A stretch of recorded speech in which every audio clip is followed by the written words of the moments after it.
Hello everyone, welcome to this webinar by Solarplaza. A webinar about the topic, is your real estate net zero ready by 2030? And this is a webinar where we have two speakers. I will introduce them later to you. My name is Edwin Koot. I'm the CNO and founder of Solarplaza. It's an honor to host this webinar with these expert speakers, Philip van Hülst from Apricum and Philip Gladek from Spectral. Introduce them later. So a little bit about Solarplaza, company I founded in 2004. We're based in Rotterdam. We did already a couple of weeks ago, we did our 250th event. And over more than 51 countries, we have been doing events. We have a network of about 60,000 professionals in the solar and renewables industry. More you can find about us on the website solarplaza.com. And our mission is sharing knowledge and network, and that's why we're also hosting this webinar today to share more about this topic of net zero energy buildings. That is a run-up, this webinar, to our summit, our conference that is going to be in Rotterdam on the 20th of November. So make a note and join us at that event where you can meet more speakers and more experts. And you see here how the program will look like and what kind of partners we already have. If you're interested in more about this, you can go to our website or contact us after the webinar. Good. Then some practical notes, questions. You will see a question box in your screen in the menu, and there you can send any question you have for the speakers. Right after the presentation, I will do one or two questions from your side. And then we'll have a discussion with the two speakers after the last presentation, so we can do more Q&A. Feel free to drop questions there. You can do it anonymously, I believe. So don't be shy to share these questions. And if there's any technical issue, you can use that question box as well. My colleague Tom is here with me, and he will try to help you in the meantime.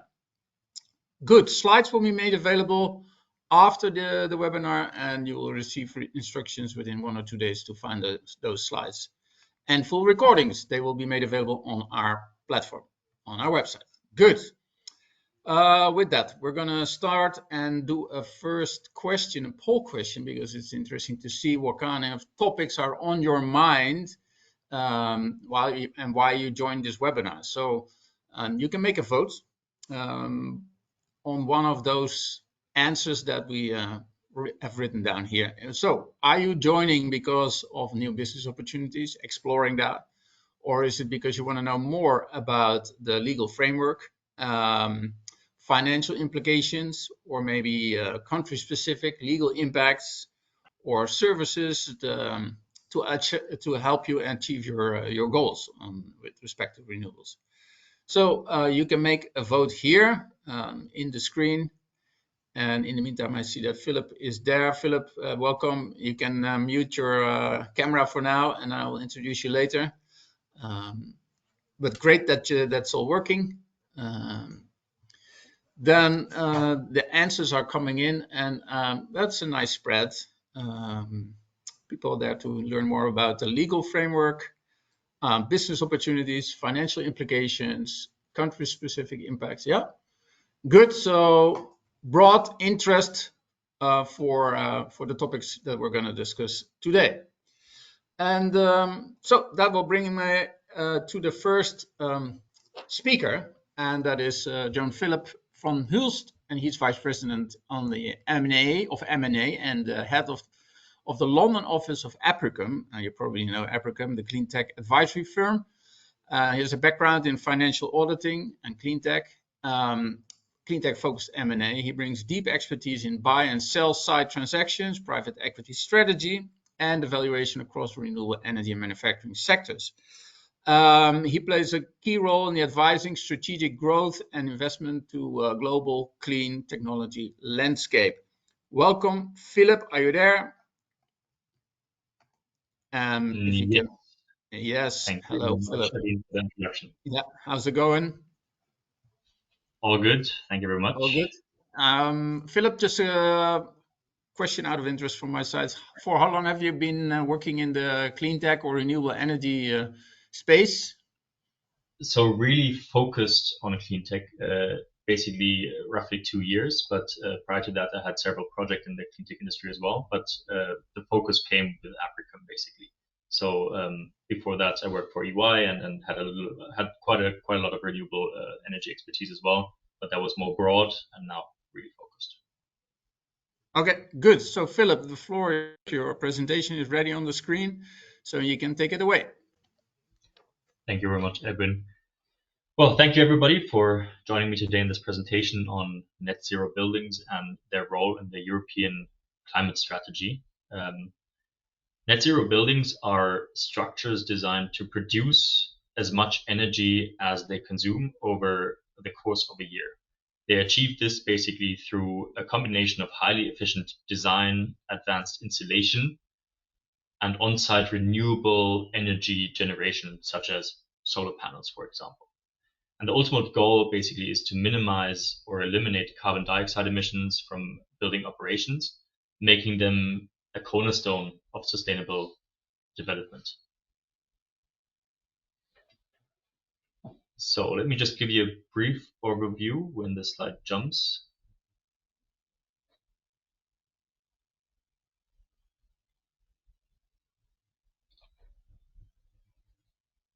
Now, okay. Let me give you a brief overview of the current situation in Europe. Buildings are responsible for roughly 37% of CO2 emissions in the EU, making them a quite critical sector for climate action.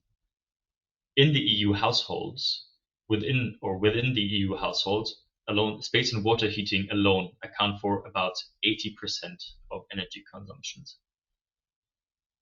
3/4 of EU buildings basically are defined as energy inefficient. This is due to their old building, and they were basically constructed before modern energy standards. And most of them still rely today on heating on fossil fuel heating, generally from gas and oil. The renovation rates in Europe are currently less than 1% per year, which is far short of the net zero goals in the EU, which is roughly 2 to 3%. The EU has, over the past 30 years, conducted or implemented several policies. It first started in 2002 with the EPBD, which is the Energy Performance of Building Directive, which basically established the energy performance certification and building inspections. The next milestone was in 2010 with a nearly zero energy building mandate that required all new buildings to be nearly zero energy by the end of 2020, and for public buildings meeting the standard by 2018. In 2018, the EPBD was revised with the aim to strengthen long-term renovation strategies and introduce smart readiness indicators. And then in 2024, the EPBD recast mandated zero emission buildings by 2030 and required deep renovation plans for the worst performing buildings. And then ongoing currently is the Fit for 55 policy, which aims to reduce 60% of buildings emissions by 2030. And this is always supported by national renovation plans and national financing tools. These policies have set a binding requirements and targets by 2030 and 2040. So let us start with 2030. 2030 has requirements on new buildings and existing buildings. For new buildings, all new residential buildings must be zero emission buildings. On the one hand, public buildings by 2028, and residential and non-residential from 2030. All of them must be solar ready, so the infrastructure for solar panels has to be implemented. And for new non-residential buildings above 1,000 square meters, they must disclose the life cycle of the global warming potential. For existing buildings, the minimum energy performance standards directs that the worst performing 16% of buildings must be upgraded by 2030. For each existing building, a renovation passport is mandatory for deep renovations, and each member state in the EU has to define a national building renovation plan. And as mentioned before, the aim is to reduce the greenhouse gas emissions by 60% in comparison to 2015. For 2040, two separate focuses have been defined. On the one hand, you have the sectoral and lifestyle focus, where the MEPS basically expands to cover more buildings with deeper retrofits, and embodied carbon regulation will emerge, requiring full life cycle performance for all new building. Then the performance monitoring will be highly important, because building level carbon accounting will be integrated into national inventories, and there is supposed to be a stronger link between the finance and performance of zero buildings, net zero buildings.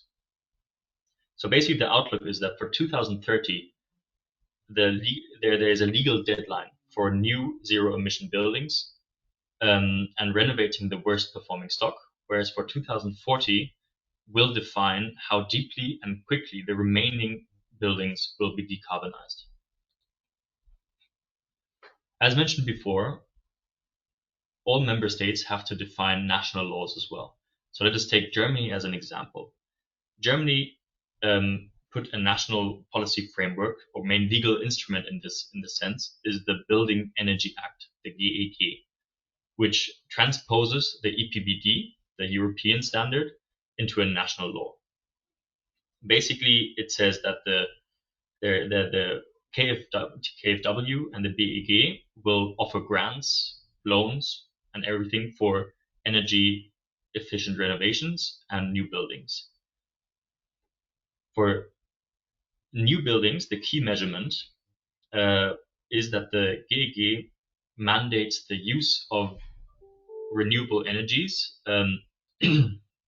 for each building. For heating, has to come from 65% has to come from renewable energy sources, and requires solar for new commercial buildings, for every new commercial building. Additionally, life cycle carbon tracking is now required for building projects. For existing buildings, this is slightly different. Funding will be available for deep retrofits, and building passports, as in line also with the EPBD, are being piloted. Gas and oil incentives are being phased out by 2025. The challenges here are still quite big, basically because on the one hand, the MEPS is not yet codified, so the worst performing stock of buildings is still unregulated. The renovation rate, as also said before, is roughly 1% per year, which is far below the EU target of 2 to 3%. And this is also due to the German landscape. Basically, there are large regional disparities. So some federal states like North Rhine-Westphalia or Bavaria are doing quite well, whereas other states are doing less well. And a big problem at the moment is also the workforce shortage and long permitting times, which slow down the whole implementation of zero emission buildings. Germany can be defined as the front runner in funding and renewable heating policy, but still really needs to improve enforcement and scale up renovations to meet these 2030 standards. All of these requirements come with different challenges and difficulties for different stakeholders in this market. On the one hand, we have financial challenges, so there's high upfront costs, for example, for PV, for insulation, and so on. We have regulatory challenges, so there's always delays in permitting, regulation gaps, which slow down the whole process. Technical issues, for technicians, there's a skill gap. Often they cannot do the mandatory designs and always work on very tight budget and schedules. There's an operational challenge. So there's an asset stranding risk for non-compliant buildings, unclear taxonomy alignment, the data isn't readily available for climate risk scoring, and a huge lack, of course, of digital infrastructure. For tenants and the community, there's always the affordability concern during renovations and the disruption during deep retrofits. So how are developers reacting to these regulations, and how are they adapting? First, let's have a look on the different markets, or let's take 3 markets as an example. Starting off with Germany, as mentioned. So Germany is a highly fragmented market for developers, roughly 7,000 developers. It's regionally clustered, highly fragmented, quite difficult. France, the market is dominated by few national players, with about 50% of the market covered by the top 5 companies. And then there's the Netherlands, which is fragmented in the residential sector, but national players like EPBD, for example, dominate the large-scale projects. The implication of this fragmentation is that the fragmentation can really slow down the rollout of net zero solutions, as really small developers lack the scale, lack the technical skills to implement all of these innovations.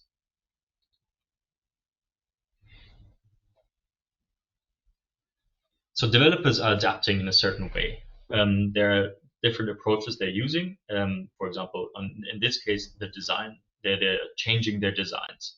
There are 2 different strategies for this. On the one hand, we have passive strategies, which means that these are designs that reduce energy demand using building forms, different materials, and natural forces. Just an example, there are energy saving techniques for so using insulation, glazing, airtightness, heat storage systems, for example, thermal mass, and shading systems for basically to reduce cooling loads. And then we have the passive sustainable design, which is basically building geometry, which is important, natural lighting, for example, to maximize daylight to reduce the need for artificial lighting. On the other hand, we have active strategies. So active strategies are technological systems that generate and manage and distribute energy. On the one hand, of course, energy generation, solar panels, geothermal systems, biomass energy. And then, of course, to manage and optimize energy use is a big topic at the moment. So energy storage systems, smart HVAC systems, and basically building management or the home energy management systems. For developers, here a dual approach is quite efficient because it underpins the high performance for net zero buildings and makes it quite important. But not only the design is important, but also, of course, the supply chain. So where do the developers get their materials? The materials, there has been a shift in perception basically here. So let us go through the value chain. For materials, for example, there has been a shift to low carbon materials, the use of verified environmental products, and carbon ratings, for example. On the construction logistics side, there's been a shift to local sourcing to reduce transport emissions, logistics optimizations through the use of route planning or electric trucks. And of course, then there's a piloting use of low carbon cement, carbon capture, and so on. Then for the usage, there is a reuse of demolition materials designed for disassembly and material passport for recycling. And they want to basically close the loop collaboration with all the suppliers. There are 2 different types of measurements here. On the one hand, we have the Lifecycle assessment and the corporate sustainability reporting, where large developers must report whole life carbon and scope emissions. And then we have the voluntary tracking, of course. Many companies basically adopt a science-based targets initiative, and use building management systems or Internet of Things tools to monitor energy and emission in real time and thereby reduce them as well.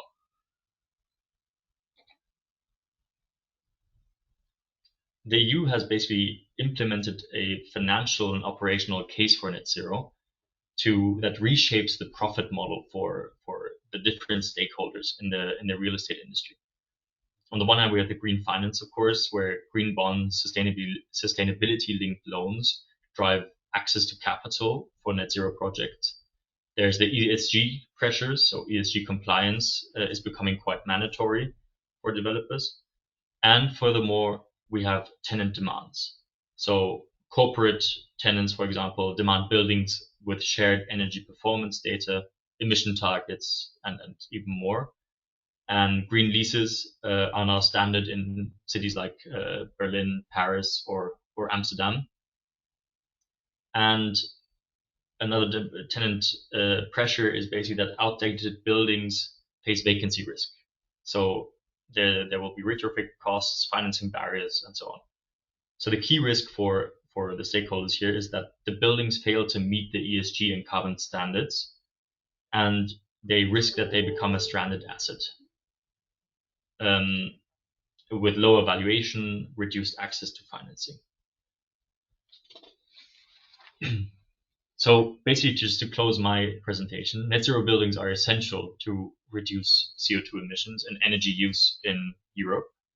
EU policies and national strategies are driving the transition with binding requirements by 2030, 2040. Design, technology, and supply chain innovations are enabling the shift to net zero, and sustainability is now a business imperative with green finance and ESG mandates reshaping the real estate market. Thank you very much. All right, Philip. Thank you very much. That's a lot of valuable information. Just maybe one or two quick questions before we dive into the topics of the next speaker. Yeah, actually, I was wondering after your presentation, who should get nervous? So, which stakeholders should get nervous because of all what is gonna happen and is coming our way with, legally from the EU, maybe nationally? Who should get nervous? Do you have an answer on that one? I mean, as I said, the developers probably have the most issues coming up, so they have to adapt the most. So they will have to meet the standards. They have to look at different parts of the supply chain and the value chain, basically to meet all of those standards. And I think there is the biggest risk because it could come with a high cost to meet those standards, and that could make it less likely for them to implement them. Yeah, and if you look at all the current assets, there is a lot. You said like the rate is probably now 1% per year, which means that there is still a lot of renovation to be done. If we would have to renovate all of the current assets, how long would it take? Do you have an estimate how many years that would take? I think that's quite difficult to say because, I mean, there are standards set in place or incentives set in place to increase this rate, but at the moment we don't really see a definite increase. So we must on a national level and EU level further increase or subsidize and create incentives for the renovation pace to increase, which at the moment is not happening. So it's quite difficult to put a number on this or a date on how long this would be. Yeah, good. I'll save some more questions for the end of the webinar after our next speaker. So let's thank you for now, Philip. We'll stay in the room, but we're going to go now to our next speaker. And here's the CEO and founder of Spectral, Philip Gladek. Welcome, Philip.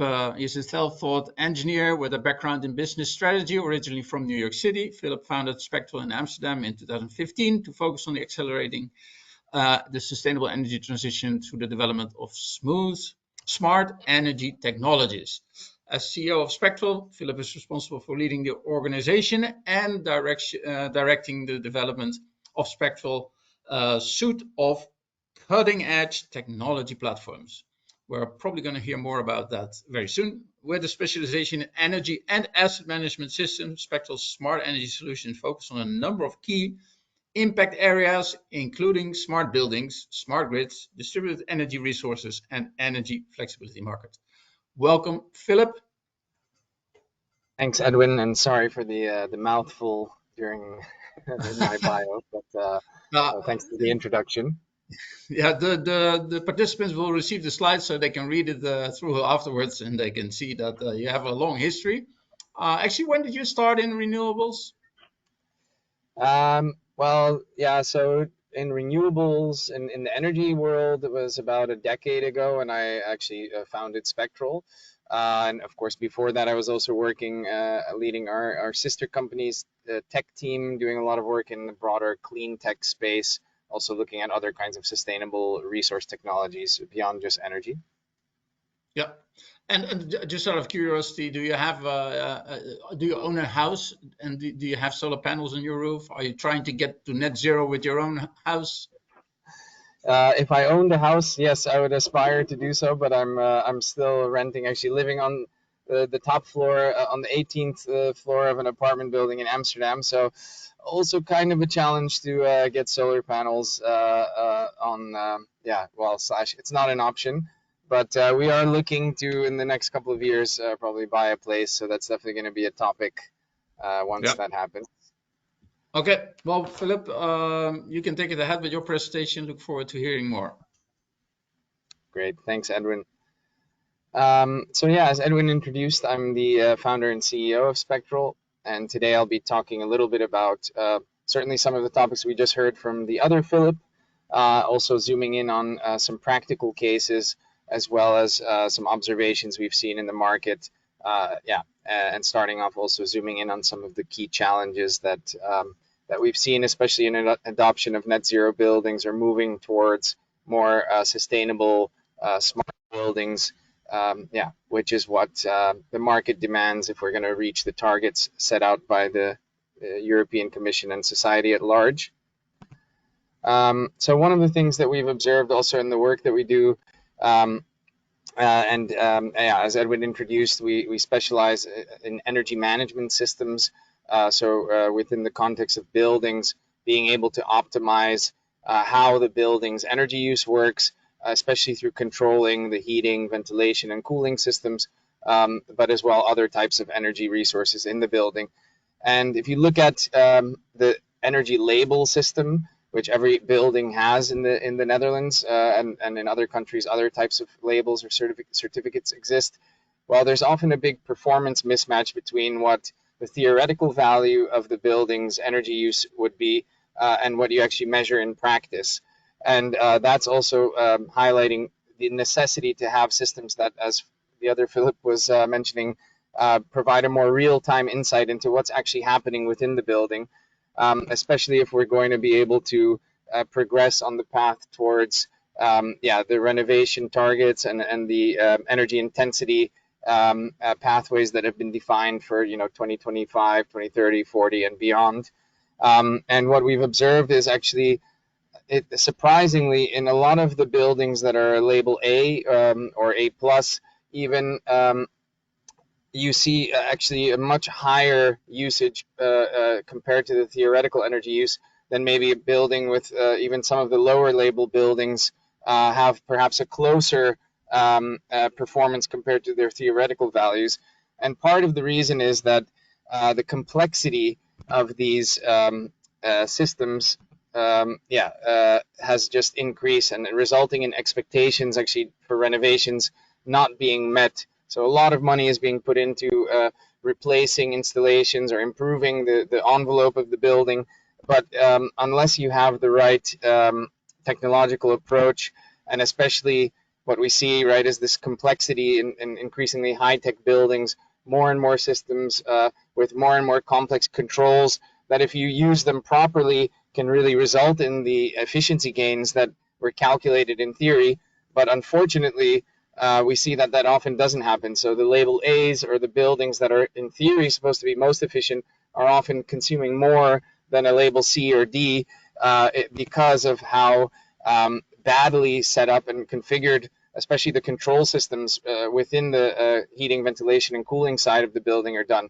And part of the problem is that there's really just a lack of skills and a shortage of very knowledgeable people, especially in the installation branch, the people who are responsible for setting up and configuring all of the controls within the building management systems. Yeah, and as a result, you have a lot of inefficiency, heating and cooling happening at the same time, overheating of the building and then needing to cool. And these are the kind of things, or installations just running 24/7.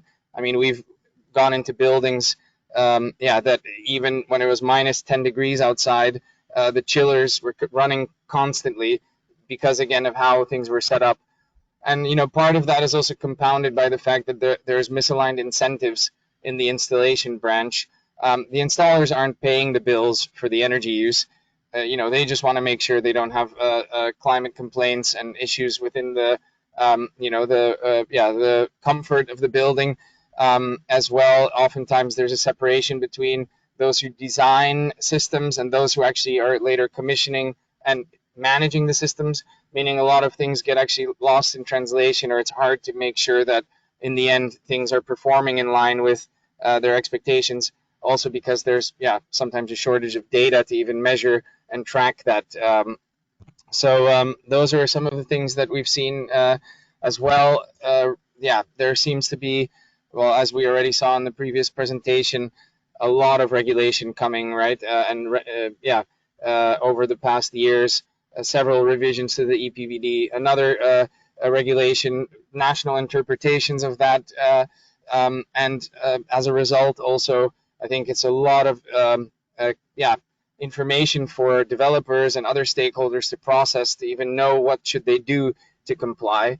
And one of the things that we've seen, zooming in on one of the recent regulations that was a part of the, as we heard, the GEG in Germany and in the Netherlands, this specific part of the regulation is called the HVAC, or in English, the BACS, Building Automation and Control Systems. And this is a good example to highlight how developers and real estate owners often struggle to cope with some of these new regulations, because in this case, you have a new regulation that's actually enforcing certain measures to be fulfilled both within building installations as well as energy management systems that need to be implemented to manage how buildings run in terms of their energy use. And of course, these are all very sensible moves that highly contribute towards reaching those net zero targets or the energy intensity targets that have been defined. However, it's also a very technical subject matter that requires a lot of expertise to even assess, is my building compliant or not? And the way that the regulation has been written, with different levels that you need to achieve for different aspects, is also very broadly open to interpretation. So no one actually really knows exactly, in some cases, what they need to do. The result of that, of course, is that you see a lot of inaction. The real estate clients that I've been speaking with, when I ask them about HVACs, some of them actually aren't even aware that it's coming.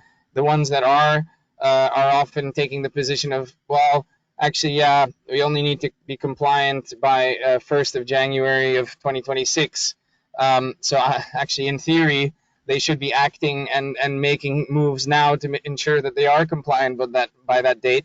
But because of the lack of clarity, also in terms of how is this going to be enforced, who is going to check, what are the requirements, none of that is really clear. So then actually no one does anything, and they look at each other and see no one else is doing anything. So then they feel a sense of comfort that, okay, well, since none of my companions within the real estate world are actually taking this seriously, I'm also going to do nothing, because I'm not going to start investing huge amounts of euros into interventions when I don't even know if it's really strictly required. So I think that's also a role that the government really needs to play, is in making these kind of regulations a lot more clear, also a lot more consistent communication, but also information about how things are going to be enforced and when. And of course, there are some measures, like from the RVO, there's a checklist you can use to try and see if you're compliant. But as I mentioned, in this case, requiring a lot of technical expertise to even fill out that checklist or see if that works. And yeah, some of the things, to go into a bit more specific details, that will be required is that you need systems that can allow you to monitor and view and adjust your energy consumption, both heating, ventilation, and cooling, but also to optimize local renewable energy supply systems, or consuming local renewable energy. Systems that can automatically detect problems and actually do diagnosis, and to ensure that any abnormalities or issues that might result in inefficiencies are quickly detected, and also that they need to be broadly interoperable, communicate with all kinds of different systems from different brands, as well as even a requirement in the HVAC states that the EMS needs to be capable of connecting to an external smart grid system, whatever that means to the reader.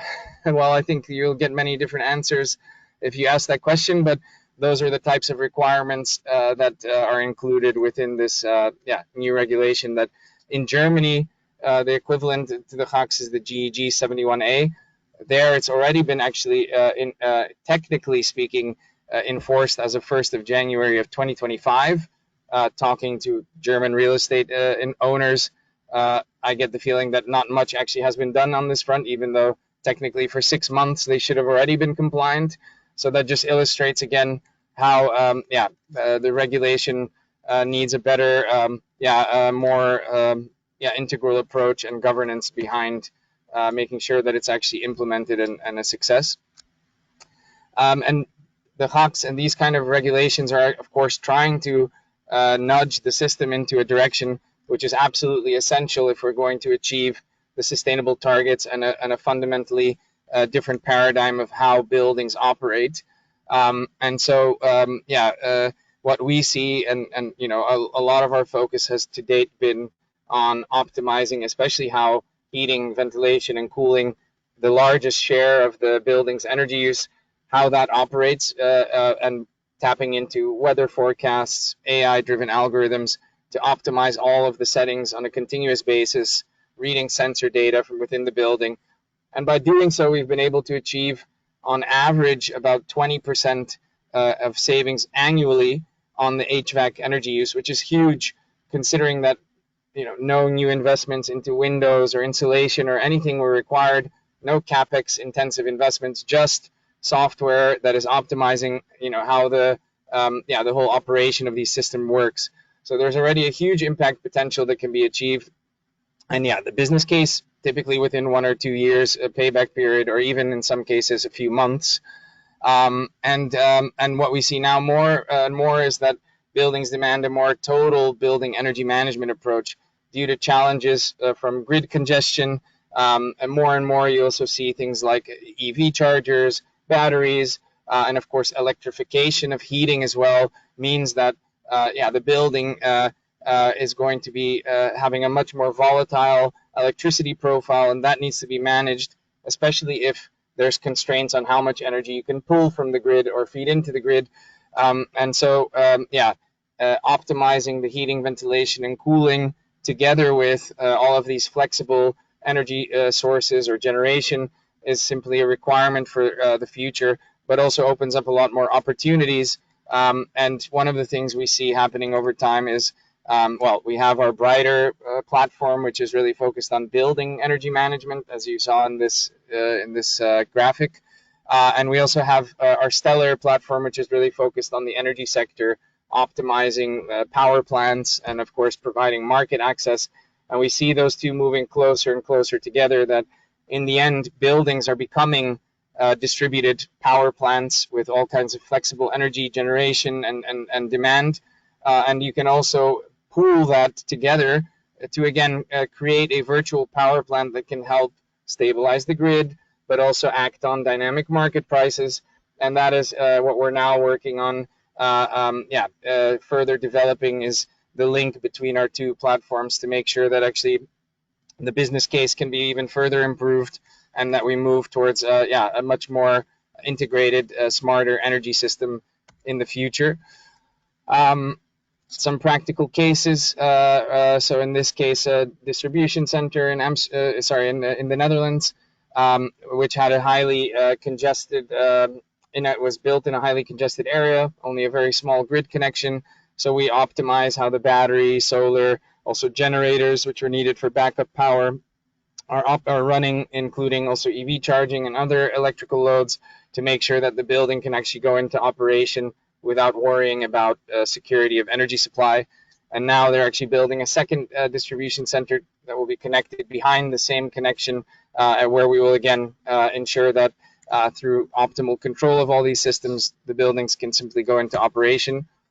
Another case, this one in Amsterdam, a large office building, which we were able to, so it was a label A, consuming around 110 kilowatt hours per square meter, and actually through implementing Brighter and just through, again, optimizing all of the settings of how the heating, ventilation, and cooling work, we were actually able to reduce that in practice to 57 kilowatt hours per square meter per year. So actually almost half of what the theoretical value would be, and actually well within the target of, I think, by 2030 or 2040 even, it was supposed to be 70 kilowatt hours per square meter. So actually through implementing our solution, we made this asset fit for future, meaning that the asset value, of course, is much higher, as well as, the stranding risk is mitigated. So all the things that the other speaker was talking about are actually achievable sometimes even without any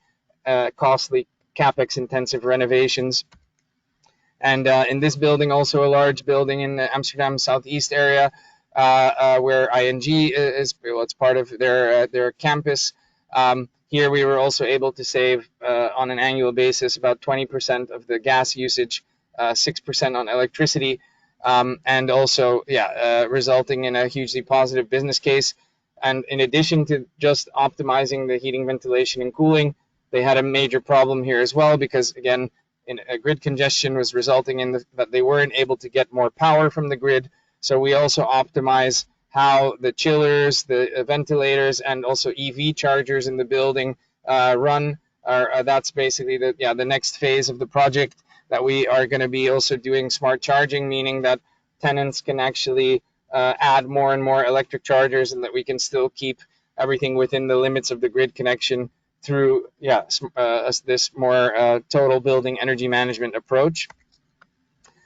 So in conclusion, some reflections are that, one, as I mentioned, there needs to be a lot more clarity regarding regulations, especially if these regulations require investors to make costly investments. They need to know that they're doing the right thing, and to have a very clear timeline and expectations around how this will all be enforced. It's clear that, well, you need a more advanced holistic energy management approach through the projects that we've realized, and in the traditional way of having a BMS running in a more static type of environment, a lot of inefficiencies can exist. And through the capabilities of advanced energy management, you can tap into weather forecasts and use really next generation technology to optimize how buildings operate. And lastly, of course, even though there's some resistance to taking action today, or lack of clarity, I feel that acting today is actually a no regret move, because if you look at the fact that implementing a solution like an advanced energy management system allows you to already comply with regulation, it gives you significant savings and a big step forward in your decarbonization pathways, and it has a highly positive business case with payback periods in the range of a year or less. Well, to me that seems like a no-brainer, and something I think that real estate investors should be looking at, as it solves multiple problems with also a very limited investment in terms of CapEx. So those are things that I would advise, especially asset managers, property managers, real estate investors, to look seriously at, and take action today and not wait for tomorrow. All right, Philip, thank you for a nice promotion of Act Now, as we should all do, of course. Related to your last remark, I was thinking like, yeah, you have these different stakeholders, right, in a building, an office building. You have the user, you have the property manager, and then the property manager has to report to the tenant, and the tenant has then a relationship with the building owner, the investor, or whatever. So yeah, the difficulty is, of course, that the user can say, yeah, well, we wanted to make a use of a better system, but yeah, I need to go to the property manager. The property manager, operator of the building energy system, is referring to the tenant to say, okay, yeah, I cannot control it, and the tenant says, yeah, the investor doesn't want to invest, and it's his building. So where is this dynamic? What is the most difficult part in your experience? Yeah, good question. I mean, I think obviously the way things work can vary hugely between where responsibility or mandate has been set for taking certain actions. So to date, our main clients have been the actual asset managers who are responsible for or owning the assets, and that they are the ones, of course, then signing off and saying, hey, we want this system, and then property managers and installers simply have to cooperate. However, we do see that there's a lot of resistance from the installation branch because they're used to doing things a certain way, and now this is new technology that's going to be intervening and doing things that they don't fully understand. So there's quite a bit of massaging to happen, to get them on board, and some are more progressive than others and more willing to cooperate. Those are especially in multi-tenant cases where we see that either the asset manager or property manager are the ones who are able to drive forward these kind of initiatives. And then obviously if you have a single tenant building, well, then that tenant has a lot more say on what's going to happen in their building. So then there's also usually the extra hoop to jump through, that once you've convinced everyone else, you also need to convince them. And sometimes they have their own facility manager who also has something to say. So there is definitely a lot of discussion, explanation, especially being at the forefront of technology when things are new. Yeah, people simply require a lot more explanation, but once it becomes, I think, a bit more mainstream, I expect that to be less of a topic, and this the types of technologies that we implement will be much more common over time. Follow-up question, just to understand, what Spectral is doing. Is the service that you're offering, like that Brighter, is that a one-time analysis and advice, or is it like a continuous service, like every month you're going to check how the energy management system is performing? How do I Yeah, no, so it's even more continuous than that. So we of course we set up our system and implement and configure all the algorithms, and it all runs fully automated. However, you can compare it to like in the traditional way of working, an installer might come once or twice a year to change some settings in the BMS in order to prepare for a change of seasons or climate, right? Change some of the temperature curves or supply curves and some of the run times. If you're lucky, they do that, and most buildings, they don't do anything. We do that continuous optimization every 5 minutes. However, what we also do is things that the BMS or the installer cannot simply do, because we look into the weather forecast for the next day. We see what is the solar irradiance going to look like. We have a digital twin model of the building running to understand what is the impact, for example, of the solar gains going to be, so we can tune down the heating dynamically so that we don't overheat and then have to cool. We also look at what the startup times need to be. So normally BMSs have a very fixed startup time every day. They start up at the same time, 4 in the morning or whatever it is. And we modulate that every day to make sure we use as little as possible energy, as few run hours as possible in the system, but still reach those comfort levels. And that results in, those are the types of strategies that we implement. And we're not just setting up the software and telling our clients, hey, good luck with it. No, we have, of course, a team of experts who are on call. And effectively, we become the first line of support for climate complaints. If there's issues, we are the ones who are investigating. And of course, we have a lot of algorithms that detect abnormalities, anomalies, and even inform installers and property managers before they impact tenants and impact the climate in the building. Okay, fully understand that. Great. So, is there kind of a minimum size where it makes sense to work with you? I can picture this is not for just around the corner every building. This kind of service. So I mean, in theory, we could implement it within any building that has also a building management system. I mean, that's our current focus.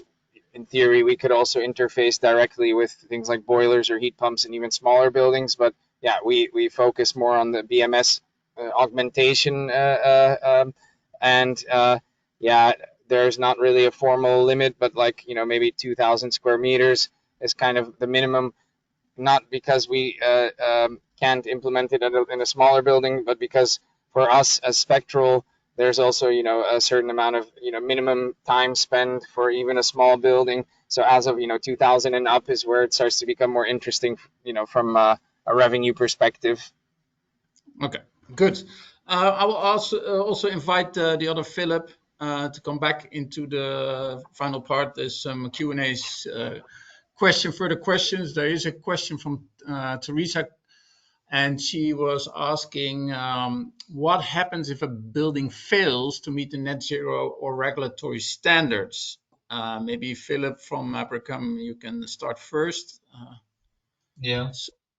So of course, non-compliant buildings will of course always face, when the standards are set in place, will face lower valuations. So that will be a huge issue for asset owners. And then on the other hand, they will also have a limited access to financing. So I think as the regulations are set in place, you know, they will have difficulties to receive normal financing, and that leads to a potential stranded asset, basically.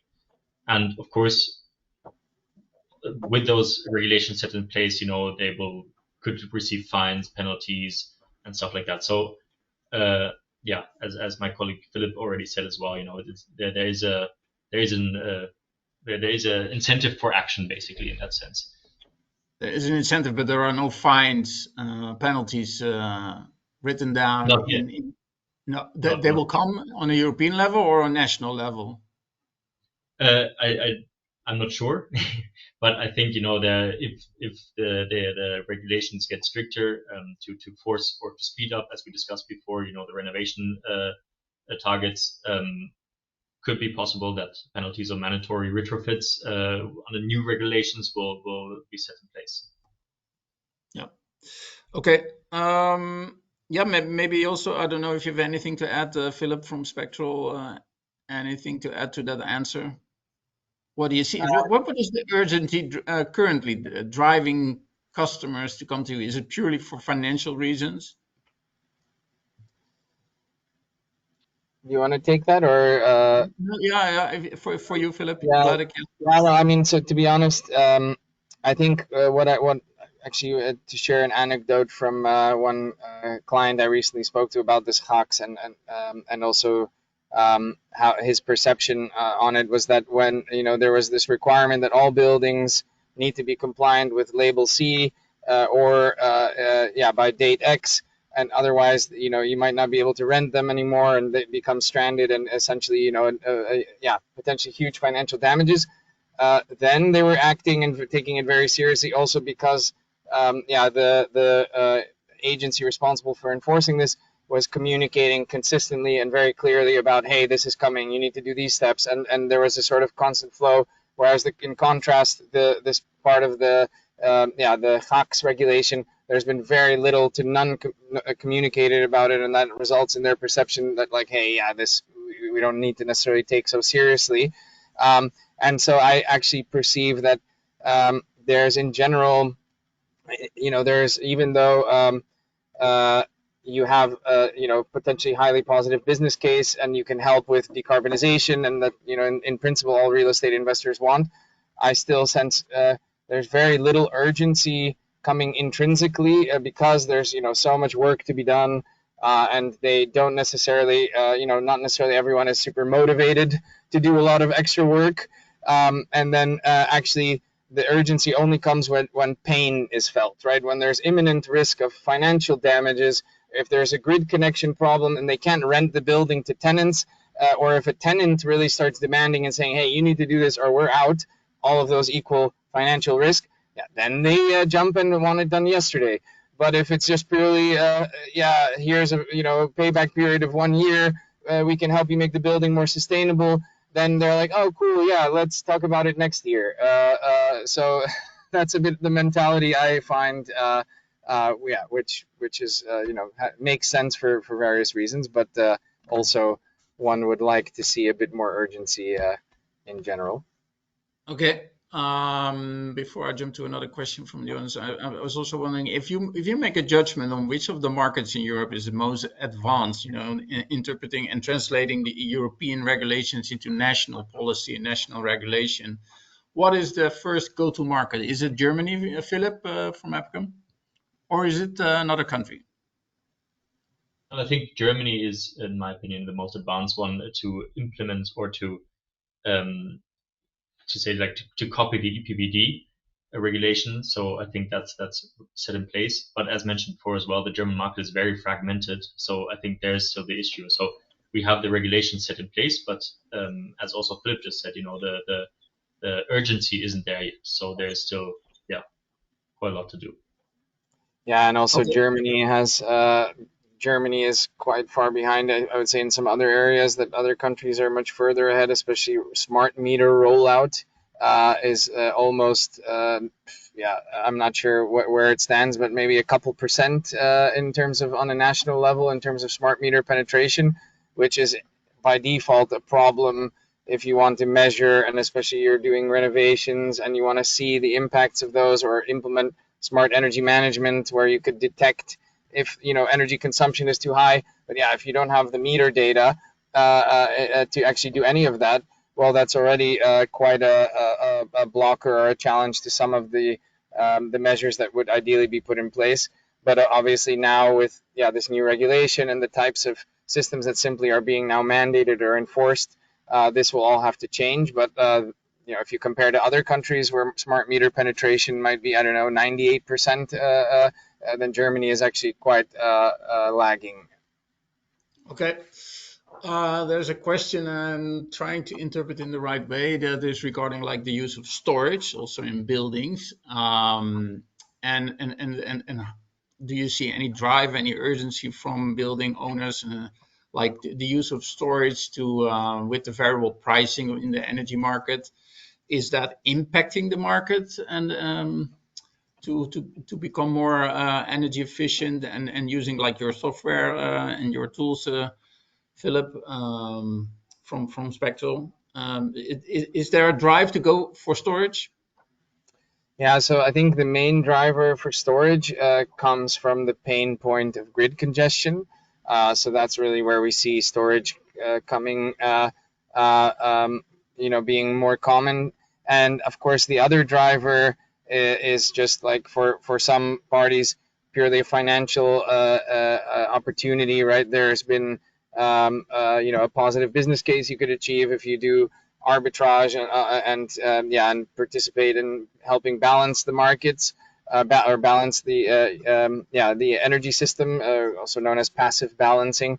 And so we have a number of customers who have put batteries at their buildings, but oftentimes they're not in any way integrated into the actual energy management of the building itself in a meaningful way. It's more that they had a connection already with capacity available and space. So putting a battery there allowed them to, generate additional revenue. But it's not that it's really a part of it, like a total building energy management approach, as what I was describing in my in some of my slides. Okay. The other Philip, do you have anything to add on that? I mean, not really. I agree here with Philip, and I think the main reason for the drive currently for energy storage comes through grid stability, and I think that's one of the main drivers there. Okay. We're heading towards the end. I want to end with a final question, and that is basically it's a two-way question. So one is what is needed in order to speed up the developments in this market? Is it more regulation? Is it national regulation? Are this the financial incentives? Because without them, that market is not going to take off. There's no urgency among all the tenants and all the asset owners. What do you think? Let's start with you, Philip, from Apricum. Yes, so I think I look at this more from a financial perspective. I think that's the key barriers currently are the high upfront costs, Philip mentioned before, the time, and it's many people might be lazy, and I think to create an urgency or to create a more drive into this in this market is basically that new incentives could be set in place, more grants, lower interest rates, tax breaks, maybe even, because especially in Germany, I would say there's a lot of small landlords in the market. So not the big corporates, but also the small landlords, and they are quite reluctant due to the high upfront costs, as said, and split incentives. So saying landlords pay for the improvements, but the tenants basically benefit from lower bills. So another incentive could be to say, okay, rent adjustments, shared savings, and stuff like that. So I think this should come from a more financial perspective. Okay. Do you have a different opinion, Philip? No, I agree that I think financial incentives are definitely there, but I think as I was expressing my perspectives before, I think especially when there's a financial risk component, meaning I think making sure there's clarity on what the impacts would be, how the enforcement of certain regulations will look, especially with regards to fines, or how non-compliance or compliance will actually be checked. That then gives them a better frame of understanding of what to expect, and that also helps create a more level playing field, because if people think that they're not actually going to be required to comply, then why should they act and spend more money and hence make their own offering potentially more expensive or less competitive if none of the other parties are going to do it? So I think it's indeed about also trying to create conditions in the market where everyone can fairly benefit from either financial incentives or have an understanding of how the enforcement of certain regulations will look. Okay, then maybe final question, a short answer, please. So suppose next year 1 year from now, we're gonna do a new webinar around this topic. What do you think is gonna be the key topic to be discussed? Philip from Apricum, you may first. Would you see any movement, any trends that you would say like, oh, in 1 year from now, probably everybody would be talking about, and then? No, I think that the policies set in place at the moment aren't enough. So I think next year, I think there might be something new coming up. I don't know, in any policy or financial incentives. And I think to create this urgency, more has to be done, basically. And I think next year might talk about different incentives or different policies that were set in place, because I mean, as I said before, the renovation pace is far below what is expected, and in that sense, I don't think at the moment that we can reach the requirements by 2030 in that pace. So there has to be something new coming. Okay, Philip, and with you. Yeah, so I think I would hope that in a year from now, the actual implementation and the challenges perhaps faced and rolling out that HVAC regulation that I was zooming in on will be more of an actual hot topic, because at the moment, everyone's kind of kicking the can down the road till next year. So that's one thing.